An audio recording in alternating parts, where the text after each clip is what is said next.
I feel like you have a type. What you about me? I don't understand. I don't have like a type. Well, let's tell the first thing. I don't like men who are too. Every single day, I'm gonna make something great. That's my way. Every single. Hi guys, welcome back to my channel. If you are new here, welcome. If you are a regular subscriber, welcome back. Today I have one of my very old style of videos for you, and that is of course the videos that inspire you, where I talk to amazing people.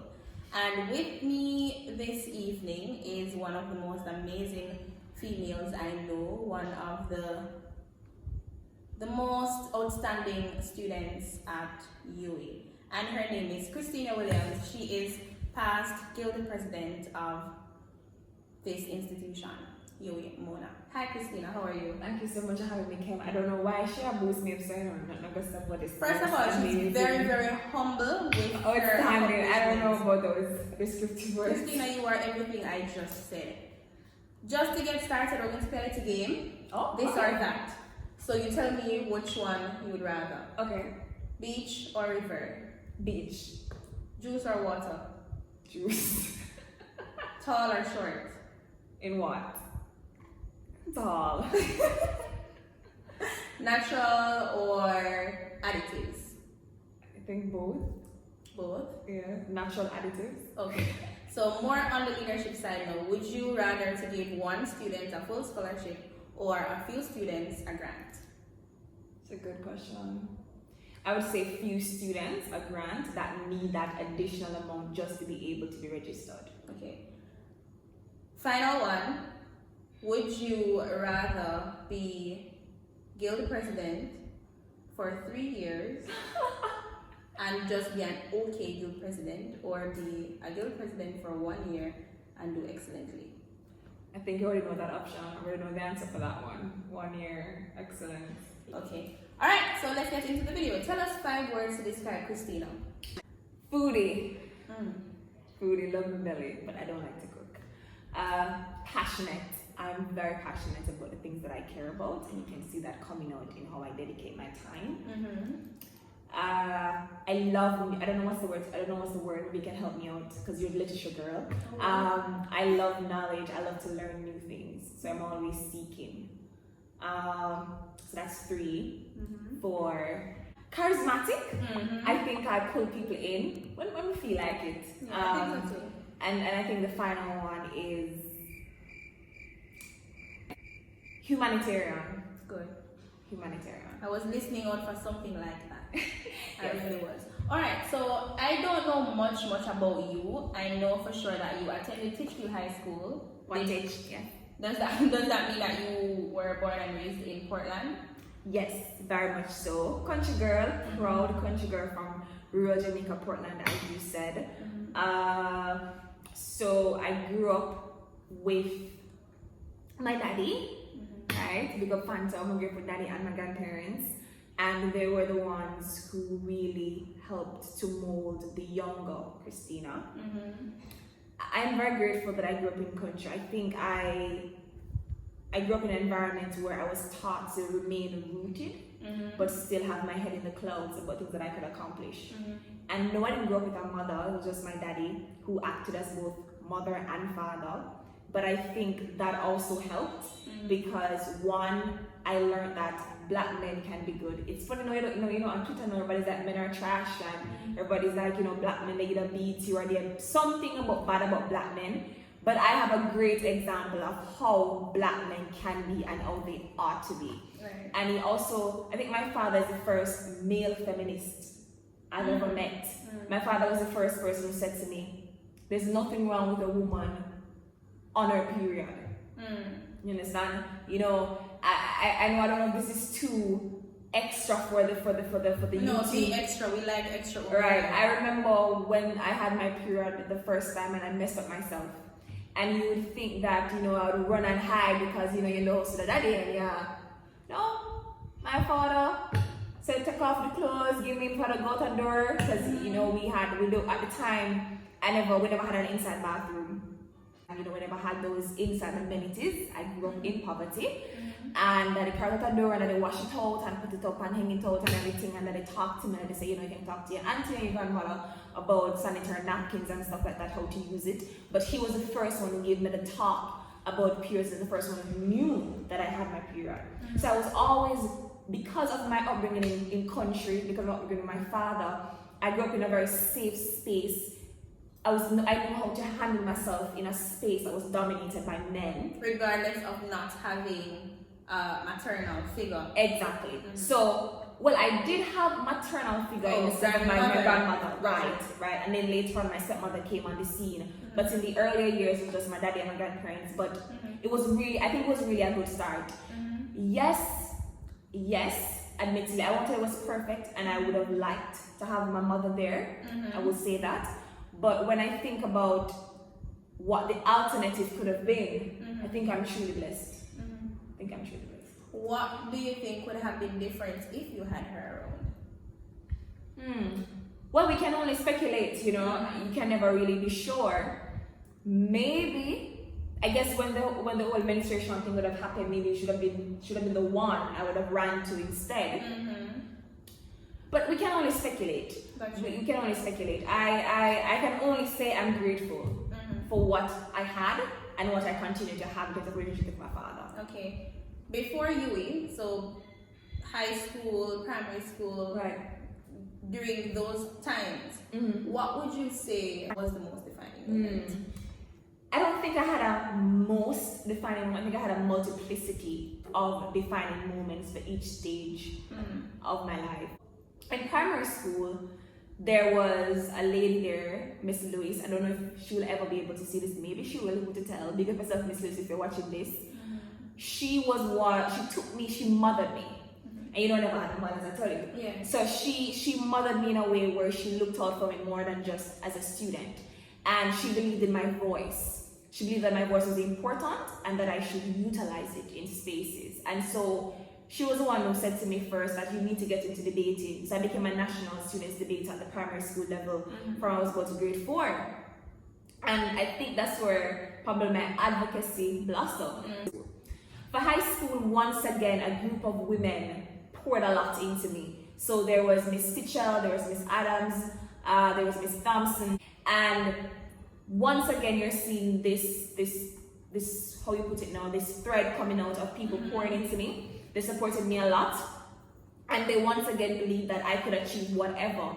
So, you know, when the head girl was successful, student council, successful there, when I said I wanted to become part of the National Secondary Students Council, little country girl at Portland, and I said, yeah man, go on feet, if you feel like you can go and run, try a thing. And I think those really helped me. People believed in me. Got you.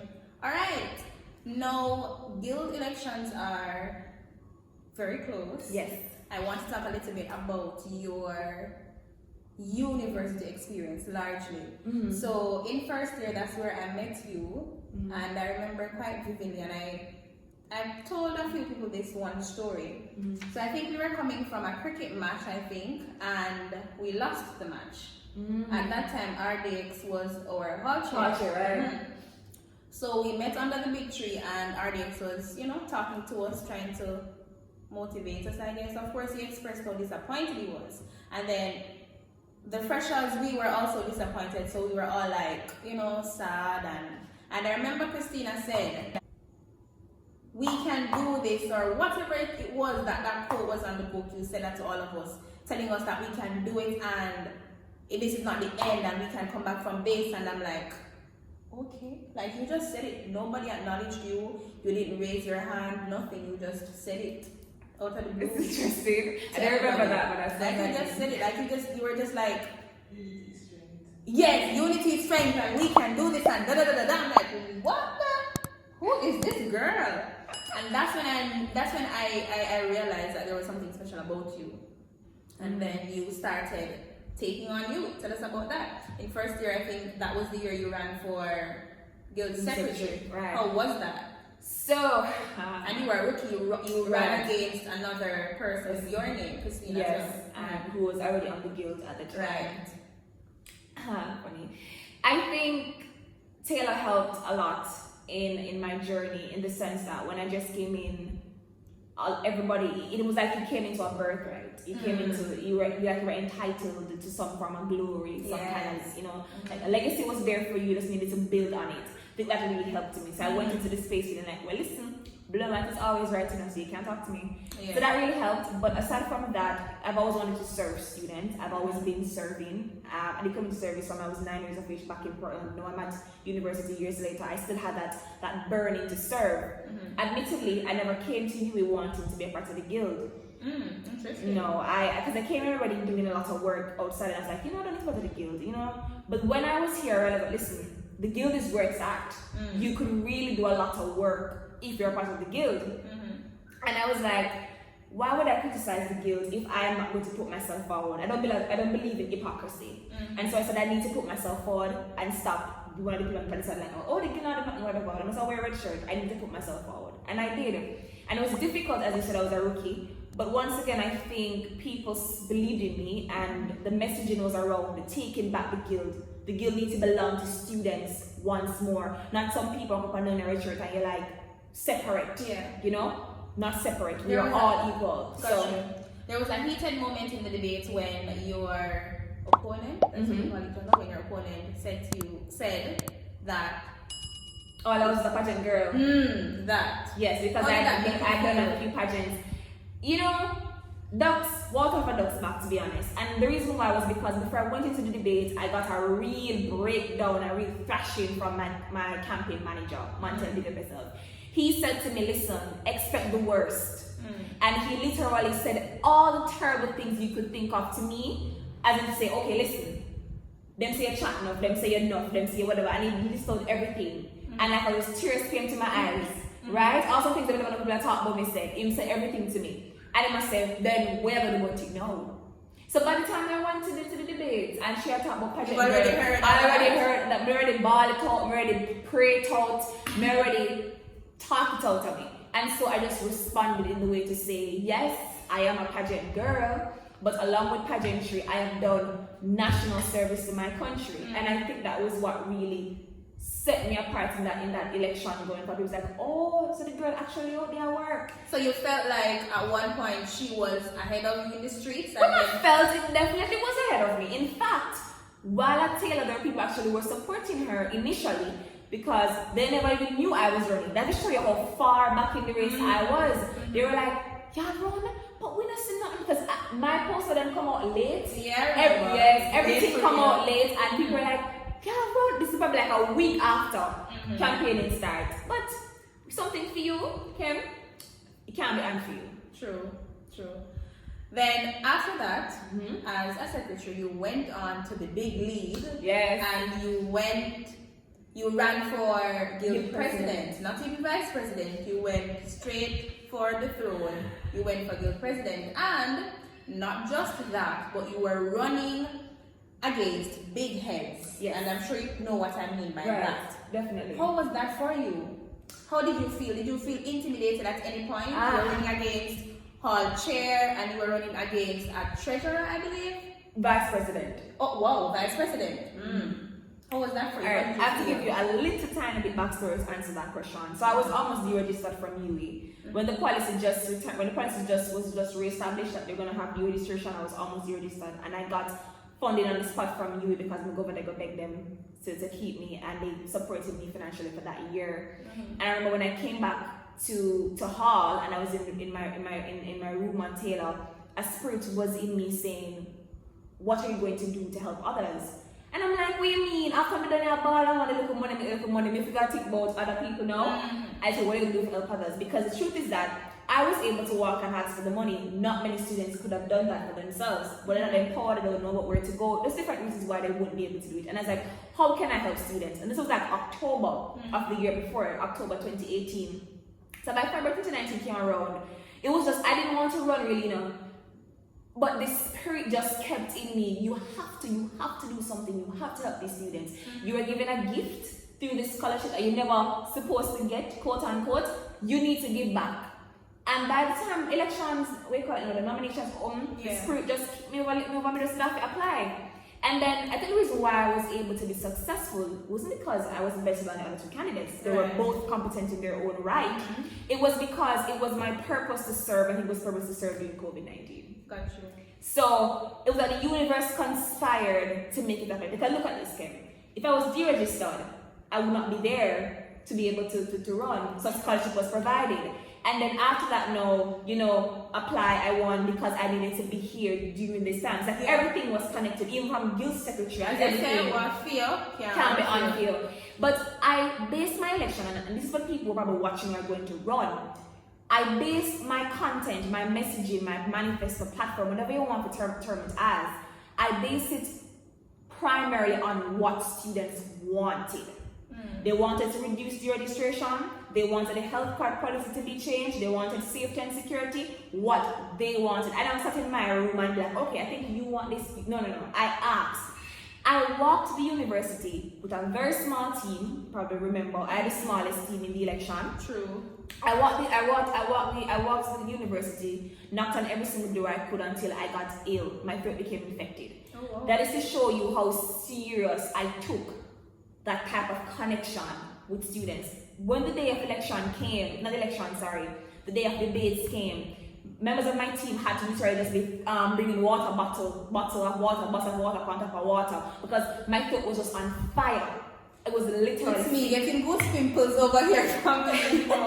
Yeah, I was literally sick, right? And I had to be out there at night sometimes. Then you walk, after I finish walk 12, then I have to go to my campaign manager, Montel, who was at works at the time. We do a debriefing session for about 2 hours, so that's what, 2 o'clock. Walk from works, come up, and 2 o'clock morning, come up and me have assignment, because girl, me run, but me still have my good grades. Yeah. Come up to my room, do assignment or whatever, and ready again to start touch the road, because you have to do early morning campaigning at back gate from 6 when the people are coming in. And I had a very small team, so it means that I had to do most of the on-the-ground work. People would still look back, I'm like, and be like, she's not even on a team. And there are people who never even wanted to support you openly because they could not imagine that I could have won.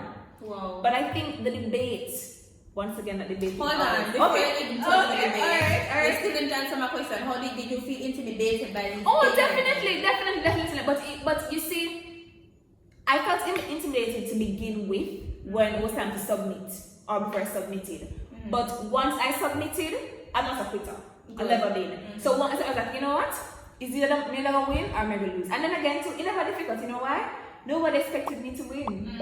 So if me did lose, they'd be like, oh yeah, we didn't know that. Alright, next. Oh, so there wasn't any pressure in So yeah, to begin with, it wasn't pressure. But I think when the pressure started though, was when I realized that I could actually win. That was when? So that was speech? The debate? No, like when I was walking, so I was catching maybe like a 3 days or so before the debate, and I was walking, and when I knocked on them, people were like, yeah man, I recognize you. You're the girl whatever, who like talk about my posters and what them see. I said, oh, alright. Because what was happening is a lot of them weren't really walking either. So people got to interact and stuff. So I was like, oh, I have a chance. So you felt like they were comfortable maybe? Well, I just didn't see you in competition. I don't think it's a case like that, because all 3 of us were on the guild at the time, so they would have known my competencies. I think it was more a matter of everybody have them style, okay? Everybody have them strategy. So me not go back some man strategy. You see me? Some people were using social media and I'm gonna get like 1,000 retweets. I could not do that because me never had that kind of following on social media. I also never had the foot, so Gentles of CAC, carnival, like keep everybody at carnival. I couldn't compete with that. So what am I gonna do? We can't do that. We choose what we're good at. Gotcha. Talking to people face to face. Alright, so the speech now, and it lives in my head rent free. So there was the hype surrounding the men, it was here. True. And then the hype surrounding you was here. True. So people weren't talking about Christina Williams at that time. They were talking about one of the 2 candidates. The speech came and people were not looking forward to your speech. They were looking forward to the speech from the 2 males. The 2 males, they made a mess and they did what they did on stage, and you went on stage. And the first thing you said when you took the microphone, oh my gosh, she's gonna go there. cuss out or trace out is for girls or for women or something. I thought cussing was for women. And just like that, I think you stole everybody's heart. I think Yes, I played on the sexism because people expect women to always a trace. I played on the sexism. Tell us about that. What came in your head? Did you have that line planned out, or it was just after seeing what happened with them? It's a good question, Kev. Let me tell you, I don't think I had anything planned out for that speech. Yes, if you realize I never had a paper. I think it was maybe that same spirit that moved me to run, moved me with that speech, because firstly, when Lee spoke, Lee did an excellent job when he did his speech. He's even when Stephen got on the back of things, and I'm like, yes, literally. I'm like, yeah, even already about to literally, right? So I think it was in the spirit moved me in that moment. You always want to be, for those who are watching or running, you always want to be witty. You want to have a funny side. You can't just be completely registration. Well, Carl, like that is important, but you also have to have a softer side to mix to blend the message. So I think when I said that was really, I didn't expect that kind of response. It took, listen to me guys, it took a while for them to get the what you call it, not auditorium. It was what the place name? Auditorium. Assembly hall. To get the assembly hall to get back in order. Listen, cheers were up in the air. People were just losing it because of that one. I thought I got it to like ooh, and then it was done. No, like a 2 second thing, and then it was kind of warm me up to start. I never expected it all the way. It was lit. I felt like, and then it was just something. It really was something. And then after that, I saw on your face winner. Like at that moment, I don't know, but it seemed to me like it seemed possible at that time. Yes, and then on your face, you were like, I got this. That's what your face was saying at that time. I think my face was saying, I got this in terms of, I got this to do a good speech. But to be honest with you, in that moment, I wasn't even really thinking about the election. One thing my campaign manager told me was that every day you take that day for that day. Because if you keep thinking about what next, you're going to, anxiety will kill you, mental health will mash up. So it was always, what are we doing for this moment, and then the next thing after. So for that moment, it was like, okay, let's do a good speech. Afterwards, no, we'll go debriefing and then we can always talk about it. But so yeah, it was more about a good speech at that moment, but not just a good speech that said, oh, it sounds nice, but I wanted to move people. I wanted to touch them, and I guess I was successful in that regard. Yes, I think you were too. So you won now. They were down there. People were anticipating the results. You were in your room sleeping or doing some schoolwork, something of the sort, but you weren't there. I wasn't there. I actually went. Let me tell you, I know what happened. So my roommate and I, we were in the kitchen on Block E, cooking or something. I don't remember what we were doing, but we were on the block. And you heard the excitement on the hall. You were in your room. You heard the excitement on the hall. You ran down the stairs and you were like, what is happening? And my roommate told you that you won, Juju. Yes, for real. She said to you, you win, girl. And it's just history from there. You didn't even know. Why weren't you down there? Why weren't you there anticipating the results? Why weren't you on the lookout like everybody else, just waiting? Why were you in your room comfortable, living the best life? I actually repeated history with something. So when I was the secretary, I came up because I had something was wrong with me. I don't know what it was. I came up and I think it was my foot. Yes, I remember. I walked off my shoes. Yes, I remember. I walked off my shoes election day, and so Mantel brought me up and one of my supporters. And when they left me there to go, because they went to listen to the results, it was youth secretary, I heard singing. And I saw that the singing was actually a prayer meeting that was being held in the TV room at Taylor. And so I went and I worshipped. And I worshipped with them. And it was during the middle of worship that I heard that I'd won. But this time for Guild Secretary, I was able to get there. So I actually witnessed my win partially for Guild Secretary.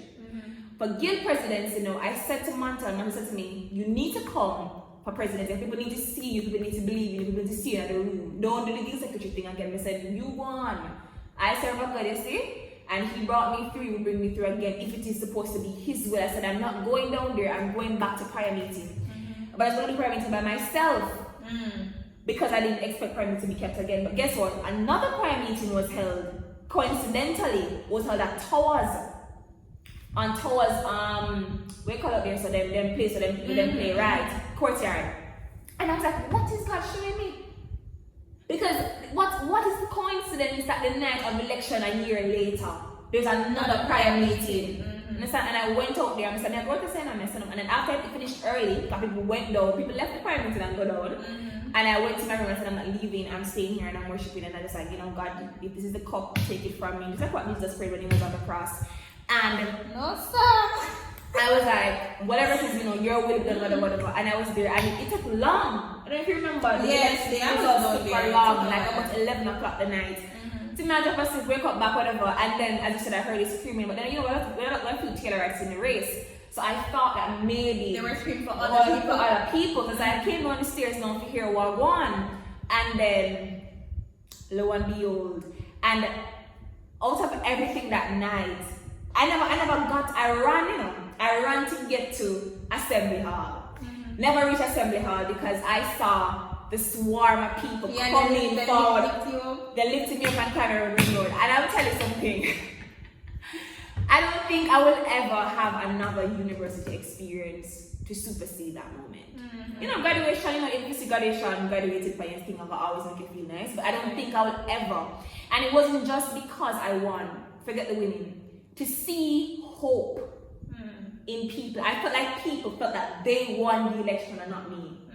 And that's what I always wanted. Not just want in everything that I do in service. For people to feel that they own my work. Because I'm working for them, I'm serving them. And so they call me Mama C and servant president or servant leader. Because people felt that in everything I did, I wasn't perfect of course, but everything I did, about you? I served.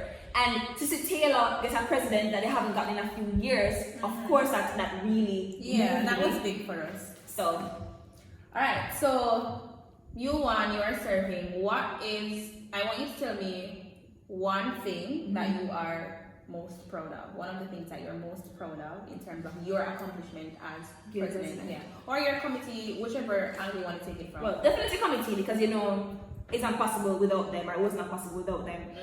Definitely health card. We had 99.9% reduction in new registration. That's a big thing. But I think the health card, you know why? The health card will be a legacy. No matter which president, which committee, which guild come after, they can never take away the health card policy from the 2020 guild. It will be forever in history because that policy, for those of you who know, that policy has been around for 70 odd years. You had to access healthcare at UWI, and people tell president before me say, possible, you can't change, and that's how we do. But once again, ladies and gentlemen, you just have to fight. You want to serve, you have to fight. What is the most challenging thing that happened during your tenure? Definitely winning. Most challenging. Keeping my team together. Because when we just started, and I can admit it, when we just started, there were a lot of tensions on the guild because everybody did their own seat. If you remember, man around, I have 10 man or 10 women beneath him where I run with him too, like everybody in a clique. So because of how surprising some of the results were for that election, they clique them mash up. So you come and sit down beside somebody where you did a run against and where you're saying no one vote and whatever, and there were other people on the guild who supported the other two candidates who were against me. So I was like, you are with president. No, I love that. Yeah, it's still a kind of in some elections. But I did 3 things to help my guild. One was that I created a safe space, even if it was at my expense, in the sense that I would go at the meeting and say, talk to me face, tell me what we don't like. We don't like about me, or we don't like about the guild, we don't like about the team. People which set things bad, but you don't talk, you feel better. We are family. You can never leave this room and not support your brother and sister. And this is the next thing I put into them too, the whole thing about family. Before I even came here to do this video, we were literally in the guild group talking about. You still have a group? Yeah, man, very active. Very active. they're in the guild group talking about period poverty. Because I also was very strict about the boys or the men in the guild, that they had to be progressive. So when you see years later, them are coming in a group and there's a boy who brought in like, you know, what is this thing that I hear about period poverty? And I remember as well, there are issues about like LGBTQ issues, you know, things like those. And I would be very progressive about my guild to say, listen, we discriminate against nobody. Everybody belongs here. Everybody get voted in. And it's a safe space for everybody. So the team, like 1 or 2 people left, admittedly, but out of the 45 people, I think we have at least 42 people left in the group. And that's good. At least once per week, the group becomes active. We don't active every day, but at least once per week, there's some kind of conversation here, because it's a family. They want to apply for jobs and they want help with them resume, them come in the group and ask man for help. Love that. Anything that they want, they still feel that they can come back to the group and ask. And I think that's probably one of my biggest accomplishments too. But it was one of the hardest things. And last thing, a lot of prior meetings were held with that guild. In fact, the year before, few months before, the January before COVID, we had UCAM come in and lay their hands on the guild. And of course, I'm not on COVID yet, in terms of COVID, they're come to Jamaica, but we had them lay their hands on the guild. And one of them was saying to me that, she said to me, and I'm getting goosebumps, she said to me, Madam President, Storm is coming. Wow. She said, Madam President, Storm is coming, and because I had them pray for the guild, then each other pray for each other, then they had a prayer just for me, and said, Storm is coming, but we already decree that you will conquer it all. And there are people who looked on at the times like, you know, when I was Christina on our prayer thing, you know, even though I'm not really religious, if people know this, but I'm very spiritual. And when they saw how incredible we were during COVID, those same naysayers came back to say, I know now why we were so great or is so great. It's because I had 2 things that was important to the guild. God first, leading us, and service after. Got that, love that. So yeah. Love that. Alright, Christina, you are going up for the president of Jamaica Union of Tertiary Students, right? I'm not so sure how that works. Has the election period actually started? You're campaigning or? Well, right now, as I film this video, no. Okay, they have just released the nomination list. Right. Okay. All the best with that. You are currently doing your masters in doing law, not my master's, doing law. Oh, you're studying law now? Yeah, I'm doing a postgrad program, but not at UWI. It's at the UN University. Oh, in law? No, doing law here, but I'm doing a postgrad program in global diplomacy and negotiation. Oh, wow! So you're a first year law student? I'm a first year DE, so I'm actually in 2nd year law. So I'll be graduating next year, May. Wow, that's interesting. And then you intend to go to normal man? If we can find the money, yes. You will find it. You're Christina. Alright, Christina, and I think, let me see what I had written down here. Okay, so we all have strengths, we all have weaknesses. What would you say is your biggest strength and biggest weakness? Yes. For my weakness, I think I have a lot of self-doubt. And you might be like, really? Yes, I have something called imposter syndrome, where many times I find myself asking, why do you think you deserve this? And I'm grateful for friends, I'm grateful for even strangers who see me and believe in me, because I think that helps me a lot too. Because many times I talk myself out of opportunities, and then when I see other people get at me, I'm like, but geez, that could have been me. Could I get this? Yeah. But that's something I'm currently working at every single day, believing myself and believing myself in ways that is even unconventional, because I don't want to just be the normal youth leader or whatever you want to call it. I want to actually be impactful in everything that I do. For my greatest strength, I think it would be self-awareness. Self-awareness. So that's interesting, because self-doubt is the weakness, and then yes. Talk to us about that. Yes, because what the self-awareness does is that it's because I'm aware of myself, I'm able to realize that it's because I actually have imposter syndrome, and I'm able to, as I said, as I speak to you, continuously working at it. Self-awareness, because once upon a time, I will tell you this, I used to have some attitude issues, and I was like, I chip on my shoulder. Because I was in a lot of spaces where, it's always men, I was chip on my shoulder. But then I realized, this is society. Patriarchy is not man-made, it's actually it's man-made, but it's not about men and women, it's about a system. Even women perpetuate patriarchy, so I think they're that cheap. And I had to become self-aware. I had to become aware that, listen, when you're a leader, you have to, you can't be overly emotional, you know, you can't have attitude with everything. Sometimes you have to suck it. You have to suck certain things. And understand that you don't have to win every single argument, right? So self-awareness is my biggest strength for now, but it's still very much a work in progress. Got you. All right. I have a question here. I think I'm saving that one for last. Okay. It's very interesting that you said that you're doing law. Why? Why are you going for another degree? I've always wanted to do law. I came into UWI doing law. I never mentioned that. My first 2 months of school was spent doing law, actually, but then I could not find the money and I just switched over to international relations and policy. I don't regret that. I think everything else led me to this moment once again. But I think that if you are an informed legislator or an informed lawyer, attorney, whatever the terminology is, you'll be a very informed or very good advocate. Because I find myself in a lot of sessions as of late, and every time they ask me a question, I insert the law into it because it makes so much sense. Because a lot of the injustice that we have in Jamaica is actually because of the laws that we have or the inadequacies of the laws that we have. So and also people not being aware of the law. Very good point. So I think it blends in nicely. But the overall goal though, why I had to do law as well is because I want to become a legal humanitarian. So like, you know, you're a humanitarian still, you're doing advocacy in international bodies, but you're also, it's a law blend. So you're representing disadvantaged groups or people, you know, human rights court or whatever. All right, a little bit more on the personal side. Do you intend to have a family someday? I don't know. Definitely. I don't know if I'll be blessed with motherhood.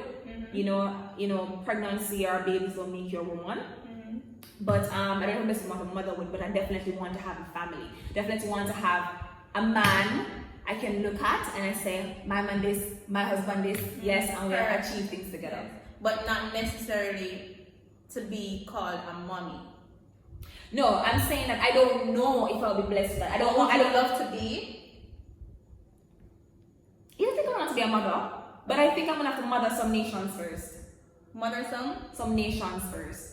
Oh, so you want to serve? I want to serve. Okay, yes. And you feel like having a child may not allow you to have such freedom to serve? Not necessarily. I think it may depends on the arrangement. So what if the man says he wants to be a stay-at-home father? But I don't not going to be a stay-at-home mother? I can't be because my purpose caused me to go out and serve. Got you. That's pretty interesting. Alright, and then the question now. You are Christina, and if you have been listening, you know that she has a lot to offer. She brings a lot to the table. You can ask me something about some man's story, don't Who is the lucky guy? Is there someone? Why can't come out today? Oh my God. Tell us, are you seeing somebody? There's somebody I'm interested in. Is he interested in you? I like that question. Yes, I like that question. Is he? If I like him from afar, you're not easy. Yes, I think he likes me back. Okay. I think he likes me back.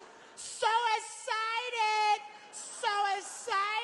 And he's somebody in your caliber. Because I feel like you have a talent.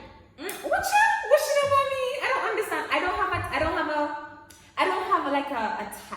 let's tell the first thing. I don't like men who are too pretty. I don't like pretty men. Or you like medium ugly. What? Bro, what are you talking about, man? I don't know what medium ugly. I don't know about ugly, but I don't like men who are too pretty. I like my men just look average. You know? I can look average, but medium ugly. Okay, continue. Yeah, but what I would say though, I love men who are progressive. It's very important to me. So I think one of the reasons maybe why it's so hard before to date is because I like to ask questions like, what do you think about women's rights to their bodies? Are you sexist? You mean you answer like on the first date? Not on the first date, but as we get to know each other more, I like to ask them those questions. And those are not really, I've realized that people don't really probably ask those questions really. They don't really ask them, but I like to, because if I'm a feminist, I am proud of feminist, and I'm out there and I'm serving women, I'm serving students, whatever. I can't be progressive in my philosophies and ideologies, and then is some chauvinistic, misogynistic. Like, it doesn't work. You understand? I need to have that progressiveness around me, particularly because I want to come and share my policies and programs with you and have you advise me as well. And so he must have some kind of mental capacity. Right, to be able to. He must also believe in equality for all peoples. Put it this simple. Yeah. So apart from the money, we're going to talk about money and success, you need to be progressive in how you think. Okay. So you want a man who is progressive and you want a man who is medium ugly. Is that all? Do not quote me. I never said medium ugly. Is that all to it? Money. You need a money man. He doesn't need to be a money man, but he needs to be an ambitious man. He needs to believe in generational wealth and he's working towards it. Okay, so it's okay if he's broke and working towards getting there. I don't think people who are ambitious can ever be broke. Love that. Is it because... Okay, let's just leave that. Is there anything else that you'd like to say that I probably didn't ask you and you just want to put it out there? No. Make sure you like and subscribe. Oh, yes, right? thank you. Yes, big up Kim. I love what she's doing here. It's an incredible thing. Oh, tell them your social media handle so they can follow you. Definitely. Yes, give me a couple hours, yes. Christina Williams.s on Instagram and CSW_GA on Twitter. Follow. Alright, I want you to, you're a feminist, I want you to, and we just celebrated International Women's Day. Good, under the theme, choose the challenge. I just want you to tell the ladies a quick affirmation. I don't know, just tell them something. Ladies watching this, big up yourself, you're beautiful, everything nice for you, but I would say to you that understand, it's very important that you understand that the definition of a good woman, of a successful woman, is defined by you. Only you. You probably listen to my story and be like, yeah, that girl I buzzy, you won't be me because you're not Christina, and I won't be you either. But doesn't mean that we won't both be good, we won't be successful. Right. So define what matters to you as a good woman and as a successful woman. Love that. This was a very refreshing interview. It turned out so much better than I thought. You are amazing, Christina. And I'm not going to say you don't have any reason to doubt yourself because it happens to us, it happens to me too. But you are doing exceptionally well, and there are so many females who are watching you and looking up to you. So continue to do very well, and I wish you the best in all your endeavors. Thank you guys so much for watching this video, and I'll see you next time.